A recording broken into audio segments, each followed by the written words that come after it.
Una de las cosas que considero mágicas o hermosamente misteriosas del matrimonio es la forma en la que nos da una perspectiva distinta de lo que apreciamos o de lo que percibimos. Por ejemplo, no es lo mismo, siendo alguien casado, caminar por la explanada de Champs-Mars al atardecer con la Torre Eiffel en el fondo, solo que con el amor de tu vida. No es lo mismo una puesta de sol en la Toscana italiana, contemplada en solitario, que acompañado de quien amas. Y de hecho el título de este sermón es ese: no es el lugar, es la compañía. Y aunque estos lugares son hermosos por sí mismos, la manera en que dicha belleza nos sobrecoge es más intensa si es compartida.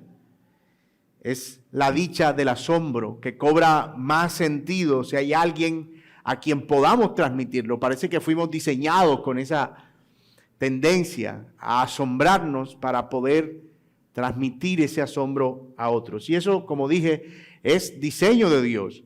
No solo fuimos creados para tener compañía, sino que el disfrute de lo creado tendría sentido por eso, porque estamos acompañados. Dios vio al hombre y se dio cuenta que no era bueno que el hombre estuviera solo y trajo una ayuda idónea para él. Y en parte es la razón por la que el pecado tiene tanto éxito en producir agónicas consecuencias. Porque el pecado nos aísla, nos separa de Dios y nos separa de otras personas. Y ese sentido de soledad es el que hace la carga del pecado mucho más difícil de sobrellevar, mucho más pesada. La convierte en una culpa a veces difícil de diluir. En el capítulo pasado vimos cómo el pueblo de Israel abandonó el pacto con Dios, fabricando un becerro de oro, el cual llevó al Señor a querer enviar juicio contra ese pueblo. No fue sino por la mediación de Moisés, quien se paró en medio del pueblo y Dios, que ese pueblo no fue consumido, porque Moisés clamó y pidió misericordia, apelando a la bondad de Dios, al pacto de Dios, a la fidelidad de Dios. Sin embargo, eso no significó que la relación entre Dios y el pueblo al día siguiente iba a estar restaurada. Todavía nos preguntamos, ok, no los destruyó, pero ¿qué va a pasar con el tabernáculo? ¿Se va a construir o no se va a construir? ¿Qué va a pasar con la tierra prometida? ¿Han cambiado los planes? ¿Todavía el pueblo será llevado a esa tierra? ¿Cuáles serían las consecuencias inmediatas y posteriores de ese pecado de Israel? Adorar a un Dios falso en la presencia misma de Dios. ¿Continuaría Dios yendo delante de ellos todavía? El pueblo de Israel tendría que enfrentarse a esa gran disyuntiva. Podían llegar a tener todo lo que Dios les había prometido, pero sin Dios. ¿Lo aceptarían?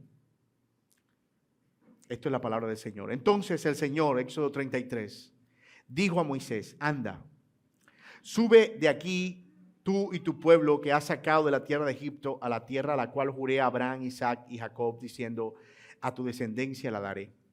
Enviaré un ángel delante de ti y echaré fuera a los cananeos, a los amorreos, a los hititas, a los fereceos, a los jebeos y a los jebuseos. Sube a una tierra que emana leche y miel, pues yo no subiré en medio de ti, oh Israel. No sea que te destruyan el camino, porque eres un pueblo terco. Cuando el pueblo oyó esta mala noticia, hicieron duelo y ninguno de ellos se puso sus joyas, porque el Señor había dicho a Moisés: dile a los israelitas, ustedes son un pueblo terco. Si por un momento yo me presentara en medio de ustedes, los destruiría. Ahora pues, quítense sus joyas para que yo sepa qué he de hacer con ustedes. Y a partir del monte Horeb, los israelitas se despojaron de sus joyas. Moisés acostumbraba a tomar la tienda y la levantaba fuera del campamento a buena distancia de este. Y la llamó la tienda de reunión. Y cuando sucedía que todo el pueblo buscaba al Señor, salía a la tienda de reunión que estaba fuera del campamento. Y cuando Moisés salía a la tienda, todo el pueblo se levantaba, permanecía de pie, y cada uno entraba en su tienda y seguía con la vista a Moisés hasta que él entraba en la tienda. También cuando Moisés entraba en la tienda, la columna de nube descendía y permanecía a la entrada de la tienda y el Señor hablaba con Moisés. Cuando todo el pueblo veía la columna de nube situada a la entrada de la tienda de reunión, Todos se levantaban y adoraban, cada cual a la entrada de su tienda. Y el Señor acostumbraba a hablar con Moisés cara a cara, como habla un hombre con su amigo. Cuando Moisés regresaba al campamento, su joven ayudante Josué, hijo de Nun, no se apartaba de la tienda. Entonces Moisés dijo al Señor: mira, tú me has dicho a subir a este pueblo, pero tú no me has declarado a quién enviarás conmigo. Además, has dicho, te he concedido por tu nombre y también has hallado gracia ante mis ojos. Ahora pues, si he hallado gracia ante tus ojos, te ruego que me hagas conocer tus caminos para que yo te conozca y halle gracia ante tus ojos. Considera también que esta nación, es decir, no solo yo, esta nación también es tu pueblo. Mi presencia irá contigo y yo te daré descanso, le contestó el Señor. Entonces Moisés le dijo: bueno, si tu presencia no va con nosotros, no nos hagas salir de aquí. Pues ¿en qué se conocerá que he hallado gracia ante tus ojos, yo y tu pueblo?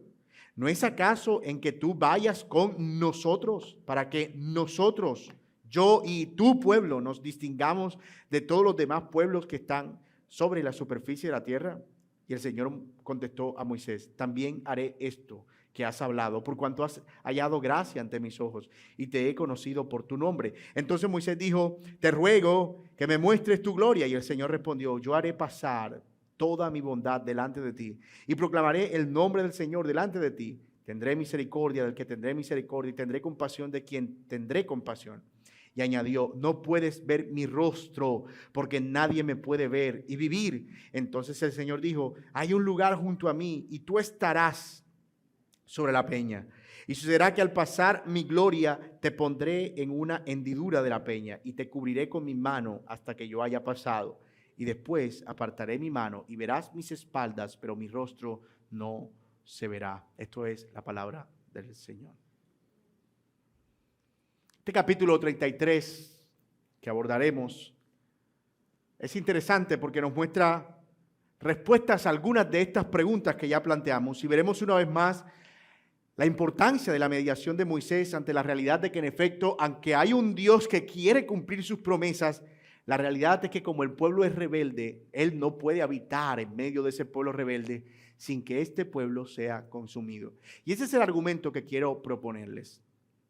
El pecado nos aleja de Dios, pero Él se hace cercano a través de un mediador.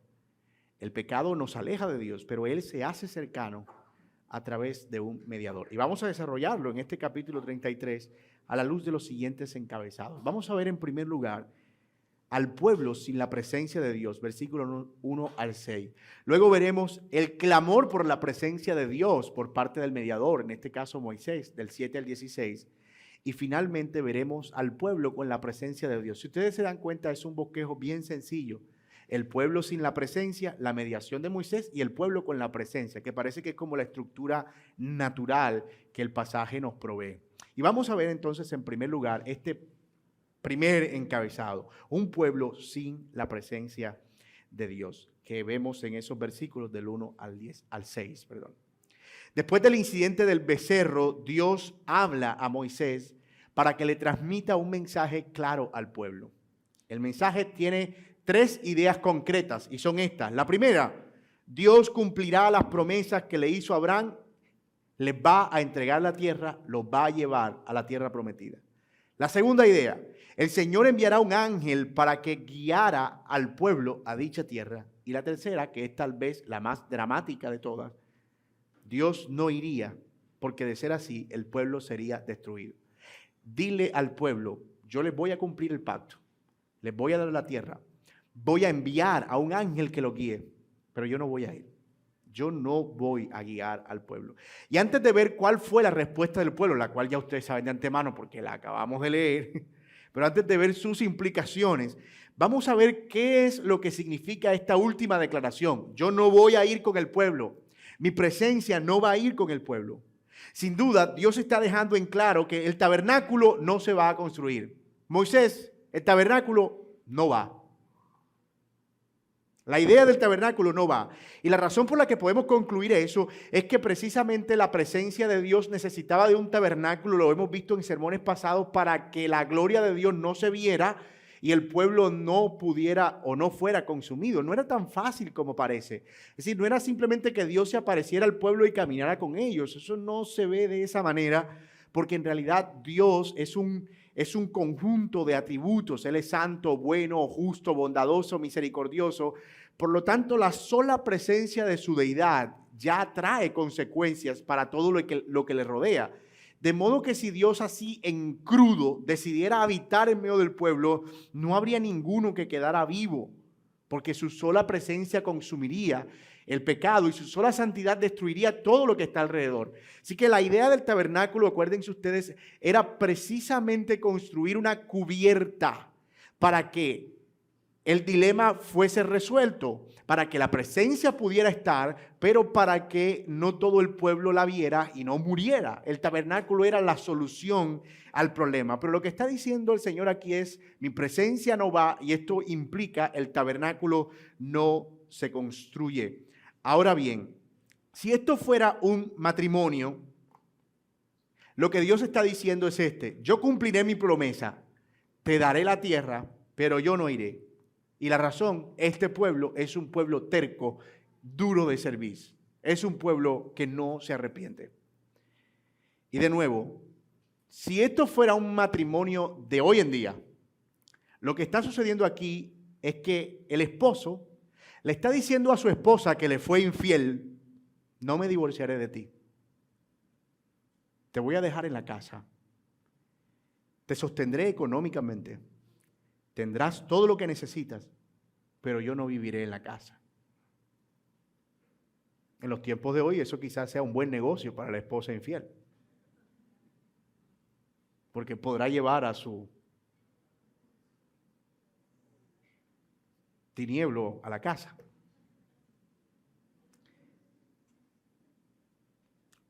Pero,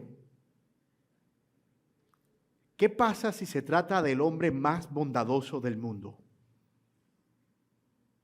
El líder perfecto, el hombre más amoroso del mundo, el protector perfecto. Bueno, tal vez eso no sea un buen negocio para esa mujer o para esa esposa. Eso sería de seguro algo muy lamentable. A la esposa abandonada muy seguramente no le importarían las comodidades y una manutención garantizada. Ella solo querría estar con su amado esposo, ese mismo que ha traicionado, pero que sabe que le puede perdonar, que es lo suficiente bueno para perdonar. Bueno, eso es más o menos lo que describe la relación de Dios y su pueblo aquí. Acuérdense que hemos usado la analogía del matrimonio precisamente para ilustrar la manera en la que Dios se está relacionando con su pueblo, el pacto, el matrimonio, cuando se casan, luego cómo Él dispone, cómo va a ser su habitación y su relación con ese pueblo. El pueblo es infiel, lo vimos la clase pasada, pero aquí estamos viendo qué pasará después de esa infidelidad. Parece ser que el esposo se va, aunque va a cumplir sus promesas, pero la esposa infiel clama. Cuando el pueblo oye esta mala noticia. Para el pueblo, que Dios no habitara con ellos, era una mala noticia. ¿Y ellos qué hicieron? Hicieron duelo, y ninguno de ellos se puso sus joyas, porque el Señor había dicho a Moisés, di a los israelitas, ustedes son un pueblo terco, y si por un momento yo me presentara en medio de ustedes, los destruiría. La razón, entre otras cosas, por las que Dios decide no habitar en su pueblo, no es tanto porque no quiera hacerlo, es porque no puede habitar en el pueblo mientras el pueblo sea pecador y Él sea santo. ¿Qué cosa más terrible ha de ser sentir el abandono de Dios? El ser dejado en nuestra propia maldad como una consecuencia del pecado. No hay palabras más duras que esa. Que un ser amado, después de tratar de corregirte, después de tratar de llevarte por el buen camino, te dice, ¿sabes qué? Te voy a dejar. Haz lo que tu corazón te dicte. Una tragedia, entre otras cosas.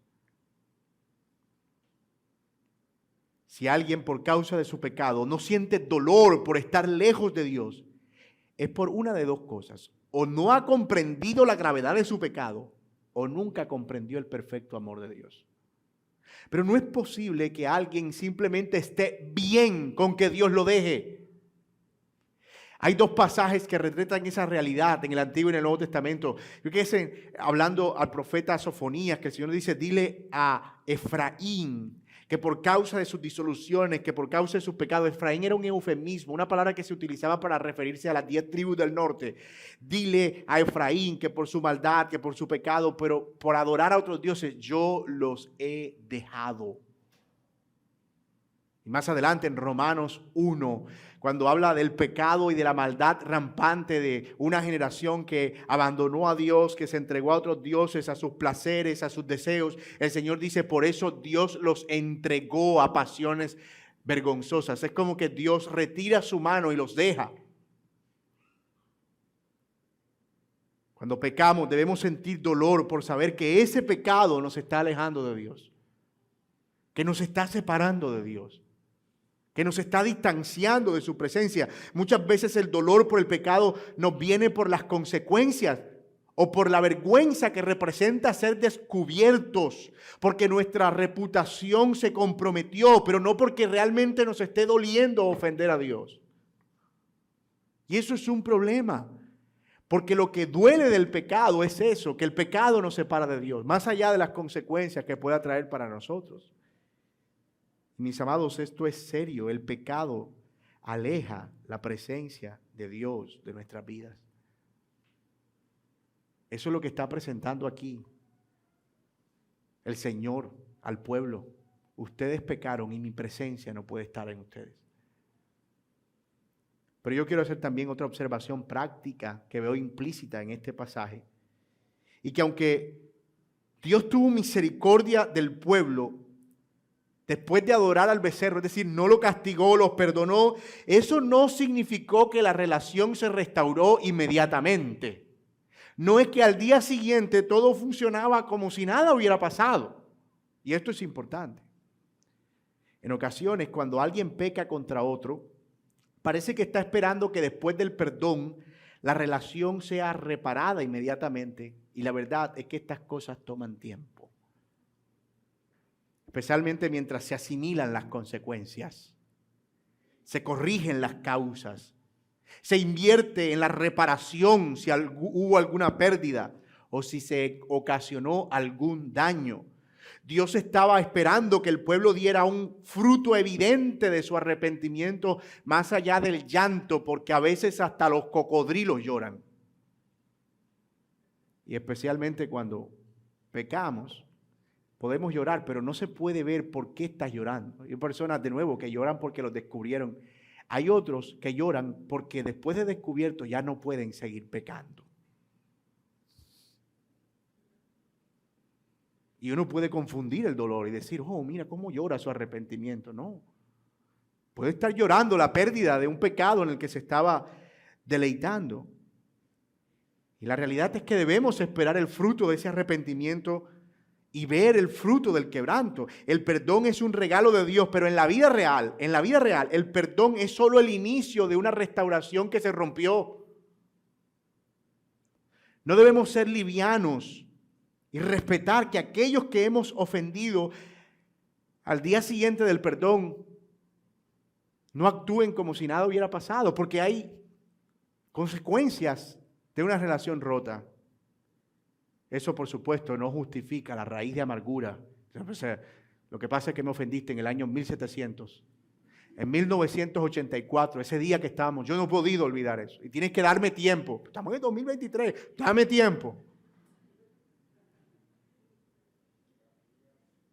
No es un paso para la amargura o para el rencor, pero sí para esperar el tiempo y orar para que el Señor sane la relación y la restaure. Y este es un principio muy útil, no solo en las relaciones interpersonales, sino especialmente en las relaciones matrimoniales. A veces ofendemos a nuestras esposas y creemos que con pedir perdón todo debe funcionar a las horas con absoluta normalidad. Y si no vemos esa normalidad, entonces respondemos, ¿y qué es lo que quiere? Ya te pedí perdón, ¿qué más quiere? Que me humille, que te bese los pies, ¿qué más quiere? Eso que eres cristiana.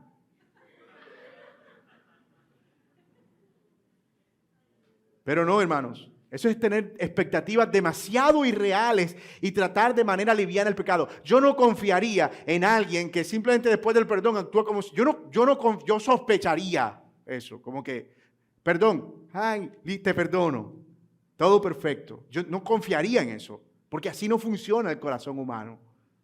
Ni siquiera Dios en su relación con su pueblo funciona así. El pecado quiebra, rompe, quebranta. Y sí, es cierto que el Evangelio sana y reconstruye, pero lo hace de manera lenta y firme. Romper siempre va a ser más fácil que reparar. Siempre. Así que debemos ser pacientes y confiar en la obra del Señor. Confiar. Principio muy útil, de verdad, para las relaciones. Hay ofensas que necesitan ser reparadas. A veces creemos simplemente que con pedir perdón, eso es todo. No, como lo vimos, es solo el inicio de la restauración de una relación. Tal vez tengas que reparar el daño si hubo algún defraudo. Y eso necesita tiempo para reparar. Reemplazar actitudes de ofensa por actitudes de bondad. Y eso requiere tiempo. Y otra vez, no estamos hablando simplemente de que el perdón depende de eso. No, es que es un proceso. Volviendo a la respuesta del pueblo, vemos cómo ellos lloraron con amargura. No sabemos todavía si eran lágrimas de cocodrilo o no, pero lloraron. Hicieron luto. Y de hecho se quitaron las joyas en señal de duelo, como diciendo, por ellas pecamos contra ti, de ellas nos deshacemos. ¿Se acuerdan que fueron las joyas las que usaron precisamente para construir un becerro de oro? La mitad ya estaba en sus estómagos porque Moisés hizo que se la bebieran. Y la otra parece que ahora estaban desprendiéndose de ella de nuevo con una señal, como una señal de duelo. Ahora, esto plantea un dilema, y un dilema serio. El pueblo no quiere vivir sin Dios, pero no puede habitar con Él. Es decir, queremos tener a Dios, pero no podemos tener a Dios, porque de lo contrario serían consumidos. ¿Cómo resolvemos eso? ¿Cómo podemos tener a Dios sin que al mismo tiempo tenerlo no nos implique nuestra propia destrucción? ¿Cómo tener la presencia de Dios en el pueblo al mismo tiempo que no ser conducidos? Es lo que nos lleva al segundo encabezado, un clamor por la presencia de Dios, versículos 7 al 16. Y nos presenta a un Moisés que acostumbraba a tomar la tienda y la levantaba fuera del campamento y tenía una relación íntima con Dios a los ojos del pueblo. Y él es quien funcionaría como el mediador, como quien iba a replantear la relación. El representante del pueblo, pero también quien hablaba directamente con Dios. Y no cabe duda que Moisés tenía una relación íntima con Dios y especial. Durante este tiempo, y parece ser en todo momento, antes de la construcción del tabernáculo, la tienda de Moisés, es decir, el campamento de Moisés, se convirtió en el lugar oficial donde el Señor hablaba con él. Ya después vendría a ser el tabernáculo. Pero aquí debemos entender la tienda más como la tienda personal de Moisés. Él la sacaba fuera del campamento y ahí él hablaba con Dios. Él se relacionaba con Dios. Al parecer también el pueblo podía hacerlo. Iban a la tienda y podían hablar con Moisés y encontrar algunas respuestas de parte de Dios. Pero cuando Moisés entraba en la tienda, él hablaba, dice el texto, cara a cara con Dios. Moisés era amigo de Dios. Cuando hablamos de cara a cara, es una figura retórica que nos dice que hablaba en intimidad con él. No necesariamente que él estaba viendo la cara a Dios, sino que estaba relacionándose con él. En una de esas acostumbradas oraciones, Moisés le pregunta al Señor algo así. Bueno, Señor, ya han pasado días, esta relación está tensa, como que seguimos, no seguimos, ¿cuál es el siguiente paso? ¿Qué es lo que viene? Tú dime, Señor, ¿cómo sería la cosa? ¿Qué es lo que sigue? Me has dicho que vas a llevar al pueblo a la tierra prometida. Me parece perfecto. Me has dicho que nos vas a guiar. Me parece perfecto, que es porque yo he hallado gracia. No, Señor, no lo merezco, pero está bien, perfecto. Pero ¿cómo es? Dame detalles. Y el Señor le responde a Moisés y le dice, y noten el juego de palabras entre singular y plural aquí porque es clave. Mi presencia irá contigo y yo te daré descanso. Y el Señor le contestó el Señor, a lo que Moisés responde, si tu presencia no va con nosotros, no nos haga salir de aquí.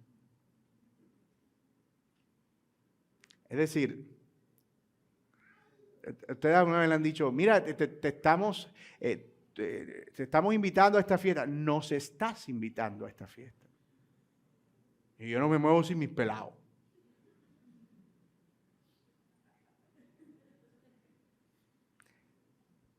No, mira que está acá, nos. Y uno siempre está como, bueno, en el lenguaje de Moisés, él está diciendo, señores, discúlpanos. Si tu presencia no va con nosotros, no nos muevas de aquí. En otras palabras, Señor, gracias por la deferencia y de querer darme tu presencia para mí solo. Pero es con el pueblo o no será. Ahora bien, la razón que Moisés le da a Dios para ese pedido es una razón bien simple. No es un capricho. No es que él quiere seguir siendo popular. No, la razón de Moisés es que lo que hace distinto a este pueblo es tu presencia. De modo que si tú no vas, ¿qué sentido tiene movernos a ningún lado? Miren el versículo 19, y el Señor respondió, el versículo 14, mi presencia irá contigo, más adelante de hecho, en el 13, ahora pues, si he hallado gracia ante tus ojos, te ruego que me hagas conocer tus caminos para que yo te conozca y llegue gracia ante tus ojos. Considera también que esta nación es tu pueblo. El 15, entonces Moisés le dijo, si tu presencia no va con nosotros, no nos haga salir de aquí, pues ¿en qué se conocerá que he hallado gracia en tus ojos, yo y tu pueblo? ¿No es acaso en que tú vayas con nosotros para que nosotros, yo y tu pueblo, nos distingamos de todos los demás pueblos que están sobre la superficie de la tierra? La idea de Moisés es simple. Señor, se supone que el pueblo de Israel es tu pueblo. Lo que hace diferente a tu pueblo es tu presencia. ¿Qué gracia tienes si no la tenemos? ¿Qué es lo que nos hace diferentes? Hermanos, es increíble que pareciera que el esfuerzo del pueblo de Dios hoy, de muchos pueblos de Dios hoy, es no parecerse diferente. Es más, parecerse lo más que puedan al mundo. No, es que, tú sabes, Dios es como que, vamos a esconderlo, porque tú sabes que Dios tiene cosas que a la gente a veces no le agradan. Y la Biblia es como imprudente a veces, entonces no la saque, deja la Biblia ahí porque nos daña la relación. No llevemos a Dios porque finalmente tú sabes que Dios siempre daña todo plan. Uno quiere hacer algo y dice, no, eso no se puede hacer. Pareciera que hoy tenemos mucho pueblo del Señor así, haciendo todos los esfuerzos posibles por no tener a Dios, por no parecerse al pueblo de Dios, por no tener los distintivos del pueblo de Dios. Pero aquí está Moisés diciendo, si no es en esos términos, entonces no será. La gracia de este pueblo es que es el pueblo de Dios, no cualquier nación. ¿Qué sentido tiene haber salido de manera espectacular, abrir el Mar Rojo, ver tu presencia en el monte Sinaí, si al final nos establecemos en una nación para ser una nación más? ¿Cuál es el sentido? Otra vez Moisés, el mediador. Dios le ha prometido toda su compañía, pero él la rechaza para que esa presencia sea dada al pueblo. Moisés está renunciando a sí mismo con el propósito de que el pueblo pecador recibiera la presencia de Dios que no merecía. Y esto nos apunta de una manera gloriosa a nuestro Señor Jesucristo y al Evangelio, porque no estaba nuestro Señor Jesucristo, como dice Juan capítulo 1, en una relación cara a cara con Dios. En el principio era el Verbo y el Verbo estaba con Dios y el Verbo era Dios, pero no es ese mismo Verbo el que no estimó esa gloria como algo a que aferrarse, sino que se despojó de sí mismo para traer esa gloria a un pueblo pecador.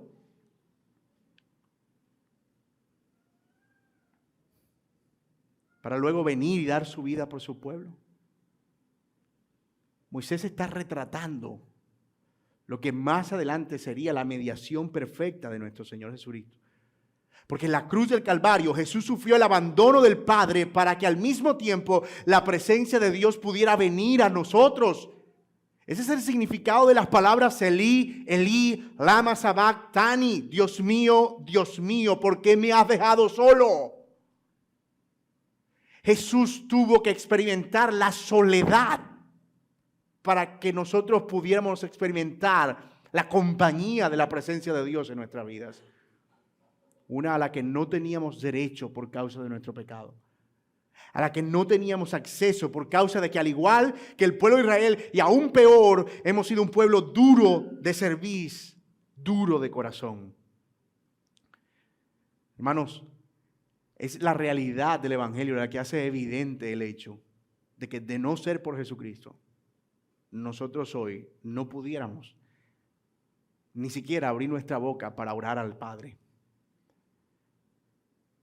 Dios quiere que nosotros anhelemos su presencia entonces, que deseemos su presencia.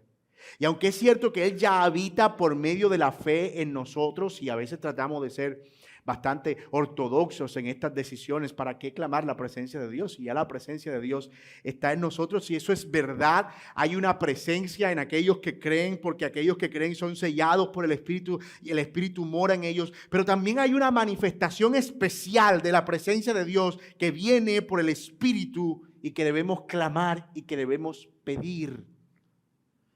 Cuando David pecó, y déjeme usar esta porción para probar eso, él perdió el gozo de su salvación. Pero en el Salmo 51, en su oración de arrepentimiento, él pedía con todo su corazón: Señor, no apartes de mí tu Santo Espíritu, y tu Espíritu noble me sustente, devuélveme el gozo de mi salvación.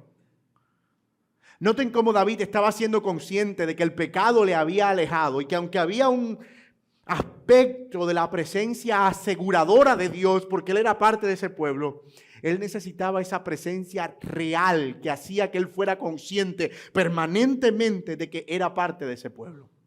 Por eso es que Romanos 8 dice que el Espíritu da testimonio a nuestro espíritu de que somos hijos de Dios, porque aunque lo somos taxativamente por la fe y somos declarados hijos de Dios cuando creemos, el Espíritu Santo está obrando continuamente para recordarnos esa verdad. Esa es la actividad permanente de la presencia de Dios en nuestras vidas. El pecado contrista al Espíritu en nosotros, pero por medio de Cristo podemos clamar por un avivamiento personal y decir: Señor, haz evidente tu presencia en mi vida, conquistando el pecado, caminando en fe, confiando en ti, mirando hacia adelante con los ojos puestos en Cristo Jesús. Hay gente con la que tú hablas y tú puedes saber que esa persona está experimentando la presencia de Dios en su vida. Y no me expliques, no te preguntes cómo te puedo explicar eso, pero la forma en la que ves cómo responde a los problemas, la mansedumbre, cómo lidia ciertas relaciones. Entonces tú te das cuenta que esa es una persona que está en Dios, es decir, que tiene una presencia taxativa de Dios en él porque es su pueblo, pero que esa presencia se nota. Se ve que esa persona camina con Dios, anda con Dios, cómo habla, cómo escucha, cómo se mueve, cómo piensa, cómo sufre, cómo se alegra. Todo gira alrededor de Dios. Y eso tú lo puedes ver. Esta iglesia en particular necesita orar por la presencia de Dios. Esa presencia especial de Dios. ¿Sabemos que Dios habita en medio de la reunión de su pueblo? Sí, por supuesto que sí. Cuando su pueblo se reúne, Dios está ahí. Pero deseamos ver el Espíritu trayendo convicción, arrepentimiento, un despertar, almas que realmente desean a Dios, un fervor por Él, un amor por Él. Una conciencia permanente, colectiva de la presencia de Dios. Tú puedes estar aquí. Dios está aquí cuando nos reunimos. Apocalipsis 2, con el mensaje a las iglesias: yo soy el candelabro, el que se pasea por la iglesia. La presencia de Cristo es real en su pueblo reunido. Pero mis amados, a veces nos hace falta mucha de esa conciencia de la presencia de Dios real en su pueblo congregado. Lo recordamos en la Cena del Señor. Y la Cena del Señor tiene ese propósito, ser un recordatorio permanente de que la presencia de Dios es real en su pueblo. Pero necesitamos también recordarlo a través de cómo me estoy relacionando con mi hermano, de la canción que estoy cantando, de mi disposición para escuchar la palabra de Dios, de mi predisposición para ser edificado por la palabra de Dios. Esa conciencia de la presencia del Espíritu es necesaria en la iglesia, porque de lo contrario nos convertimos en una especie de recinto frío en el que simplemente tenemos una liturgia, pasamos al hermano fulano, ahora viene el hermano fulano, ahora cantaremos esta canción, y eso no pasa de ahí. Hay una presencia taxativa de Dios, verdadera de Dios con el pueblo reunido, sí, pero hay una expresión especial de la presencia de Dios cuando su pueblo se reúne, y nosotros debemos desear eso.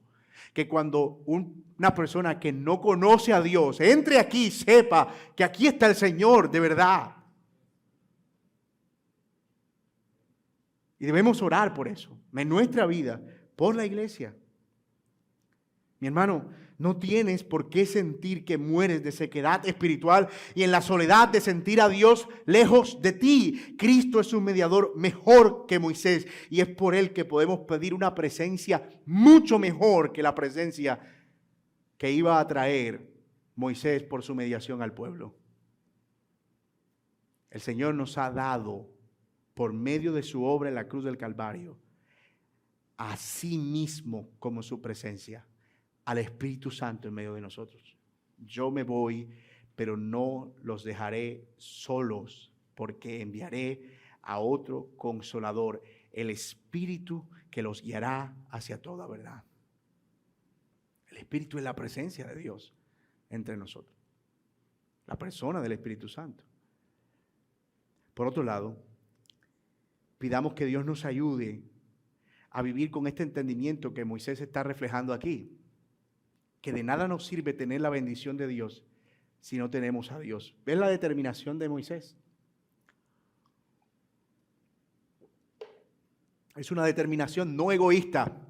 La presencia mía para ti está asegurada, para el pueblo no. Y él dice, no, yo no la quiero para mí, la quiero para el pueblo.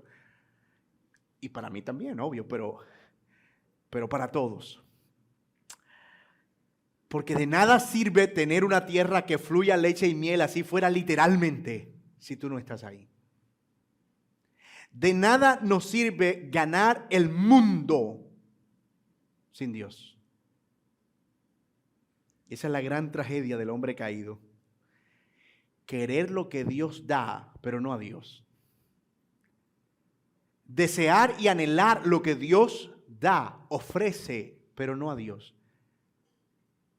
Señor, gracias por tus bendiciones. ¿Te puedes ir? Amén.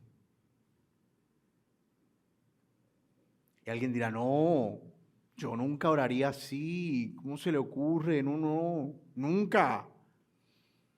Pero hermano, nuestros hechos son como, ¿se acuerdan cuando Samuel le dio una orden a Saúl, le dijo, ve y hiera a Amalek y hiera a los de pecho y a todos, es decir, ejecuta el juicio de Dios contra esa nación, no deja a nadie vivo, ni las vacas, ni nada, son una nación malvada y el juicio de Dios está en ellos. Y luego Dios le dice a Samuel, mira, Saúl no cumplió. Y Samuel dice, ¿cómo así? Voy a ver. Y llega donde Saúl. Le dice, Saúl, dime, profeta de Jehová, hice todo lo que me dijiste.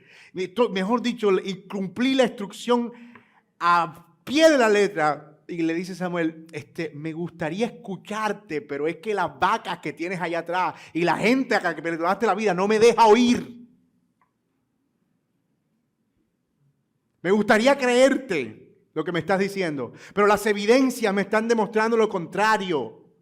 Me están mostrando que en realidad no obedeciste a Dios. Y puede ser otra vez que nosotros nunca oremos diciendo gracias por tus bendiciones, pero puedes irte. Pero en la práctica se ve así. Nos ocupamos tanto en lo que Dios nos da que Dios deja de ser importante para nosotros. Y eso es una tragedia. Esa fue la tragedia del huerto del Edén. Ellos quisieron el regalo sin el Dios que les estaba dando el regalo. Prefirieron el regalo antes que al Dios del regalo.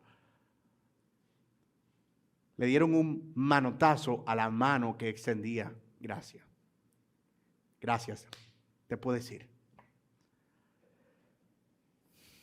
¿De qué vale al hombre si gana el mundo y pierde su alma? Dice la palabra de Dios. ¿De qué nos vale obtener todo en este mundo si al final no tenemos a Dios? Si tenemos todo y no tenemos nada, si tenemos todo y no tenemos a Dios, no tenemos nada. Pero si tenemos a Dios, no teniendo nada, lo tenemos todo. Cristo es suficiente. Dios es suficiente. Él es suficiente para nuestras almas. Ahora bien, ¿cuál fue la respuesta de Dios a esa petición de Moisés? Eso nos conduce al tercer y último punto de este sermón. Ya vimos la mala noticia, la mediación de Moisés. Pero vamos a ver cuál fue la respuesta de Dios. Pues obviamente no los voy a sorprender porque ya leímos el pasaje, ¿verdad? Pero miren el versículo 17. Y el Señor respondió a Moisés, está bien, haré esto que has hablado por cuanto has hallado gracia ante mis ojos y te he conocido por nombre. La respuesta de Dios a la mediación de Moisés es clara. Haré lo que me pides porque has hallado gracia ante mis ojos. El Señor accede a hacer su presencia permanente en el pueblo. Los planes de construcción del tabernáculo se reactivan. Y esto puede hacernos pensar de nuevo equivocadamente que Moisés está dirigiendo la voluntad de Dios. Pero este Moisés parece como que tenía a Dios en la palma de su mano. Dios decía una cosa, Moisés clamaba y Dios cambiaba de opinión. Nada más lejos que eso. Y nada más lejos de eso. La verdad es que no. Un autor, Tim Chester, en su libro, que es un comentario sobre Éxodo, comenta lo siguiente, y estoy citando a Chester aquí. Dios enviaría su presencia de todas maneras. Él es soberano. Él es el gran yo soy. La intención de Dios siempre fue hacer justo eso, enviar su presencia, pero escogió hacerlo por medio de la valiente intervención de Moisés para dejar en evidencia el gran dilema. No podemos vivir con Dios, pero no podemos vivir sin Él. Fin de la cita. Dios siempre quiso hacer eso. Pero en el plano de lo que nosotros observamos, Él está usando la mediación de Moisés para dejar en evidencia el hecho de que no es tan fácil como que pequé, ahora tu presencia se fue, pero ya pedí perdón, me perdonaste, ahora devuelve tu presencia. No es tan sencillo. Se requiere una mediación. En otras palabras, sería necesario un mediador que pudiera resolver el quid de la cuestión, el meollo del asunto, de la presencia de Dios, que no puede habitar en medio de un pueblo pecador. Sin embargo, Él quiere y desea habitar con su pueblo. Y hermanos, este es un dilema que no se resolvería sino hasta el Nuevo Testamento. ¿Cómo sería posible algo así? ¿Cómo puede Dios habitar y no producir los efectos de habitar en medio del pueblo, como consumirlos? De hecho, hermanos, una buena forma de ilustrarlo es, imagínate lo que significa estar como pecadores delante de la presencia de Dios, como acercar una hoja de papel al sol. Más o menos. Esa es la idea. Lo que subsistiría una hoja de papel acercarnos al sol es lo que subsistiríamos nosotros al acercarnos a Dios en nuestros pecados. Entonces, ¿cómo sería posible algo así? Bueno, la única forma de que eso fuera posible era que Dios quitara la culpa del pueblo. Pero para quitar la culpa del pueblo necesitaba castigar al pueblo. Pero ¿cómo iba a castigar a al pueblo en el que quería morar? Es decir, si castigaba al pueblo, no podía morar con el pueblo. Entonces Dios encuentra la manera de castigar al pueblo sin castigar al pueblo.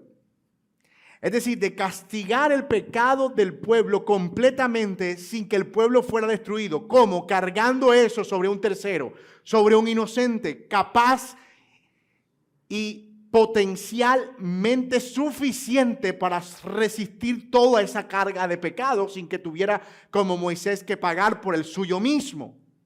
¿Dónde encontramos a alguien así? Un ángel no puede ser un ángel porque tiene que ser de la misma naturaleza del culpable. Tiene que ser un hombre. Pero tiene que ser un hombre con la capacidad de resistir y pagar por pecados pasados, presentes y futuros. No, pues entonces tiene que ser un hombre que sea Dios, que es el único que tiene esa capacidad. Y es así como nos encontramos con la realidad de que en el Evangelio de Jesucristo, Dios carga sobre su propio Hijo hecho hombre toda la culpa del pecado de la humanidad para resolver el problema de la culpa. Y ahora sí, resuelto el problema de la culpa porque la ira ya ha sido manifiesta, entonces su presencia morar en el pueblo. Dicho de otro modo, Cristo es el mediador que intercede. Él es al mismo tiempo el que quita el impedimento del pecado para no ser consumidos. Y la joya de la corona es que Él también se convierte en la presencia misma de Dios en el pueblo. Juan 1 dice, y el verbo se hizo carne y habitó. La palabra habitó es se hizo tabernáculo, se tabernaculizó. Es intencional esa palabra. El verbo se hizo carne y su carne fue como un tabernáculo que cubría la presencia de Dios. Y nosotros vimos su gloria.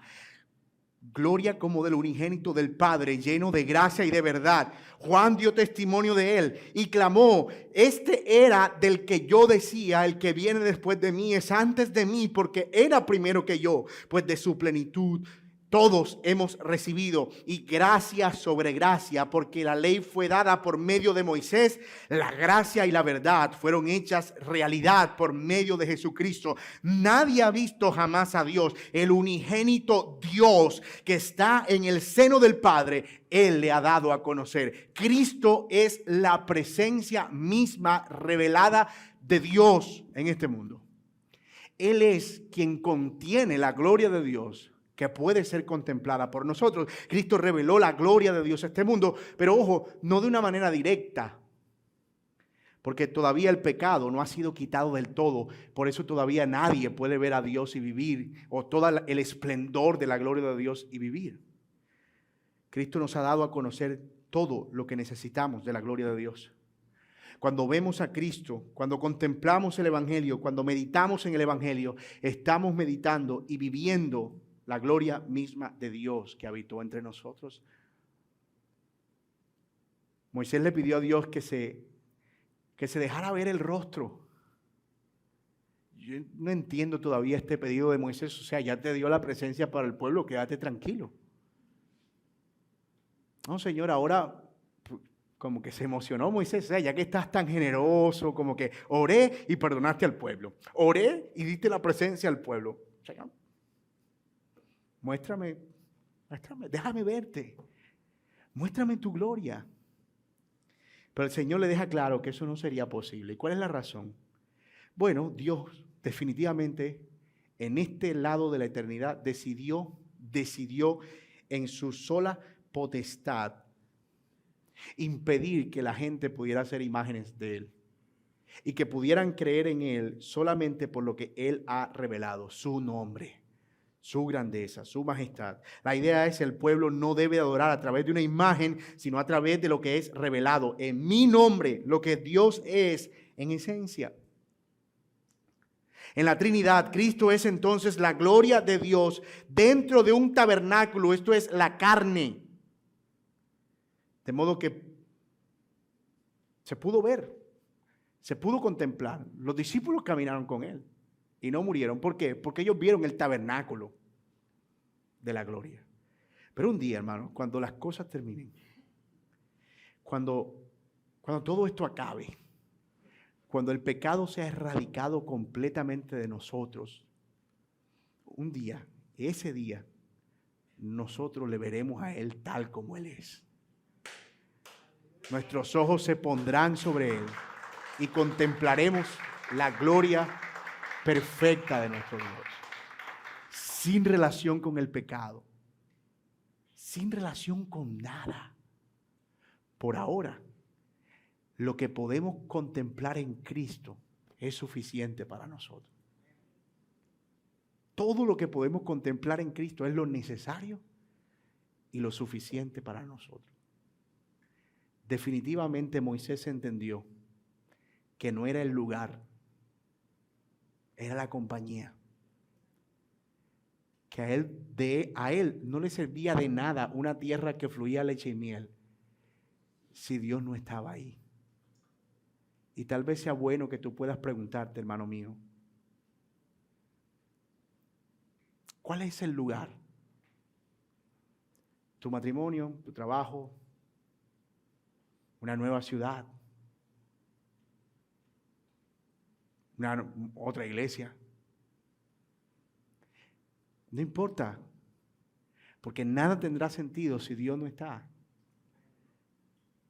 Y hermanos, realmente eso es lo terrible del infierno.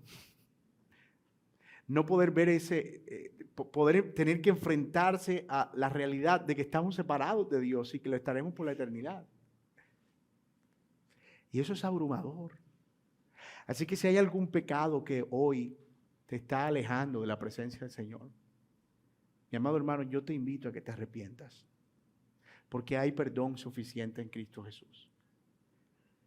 Y si tú estás experimentando esos sentidos de soledad espiritual y vaciedad espiritual y sin sentido espiritual, tal vez sea bueno que hoy puedas mirar y correr a Cristo y decir, Señor, yo estoy aquí porque yo necesito.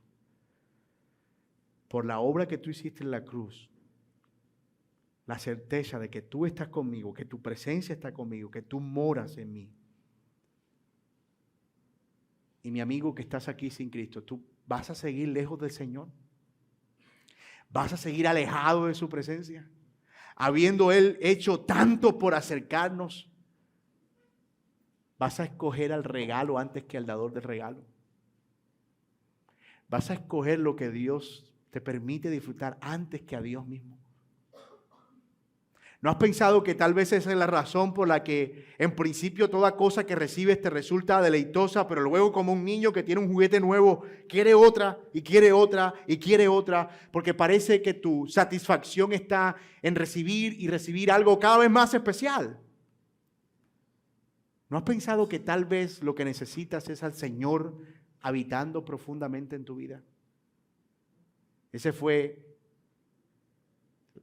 la gran realidad que Cristo describió de la mujer samaritana. Si tú tomas de esta agua, volverás a tener sed, y volverás a tener sed, y volverás a tener sed.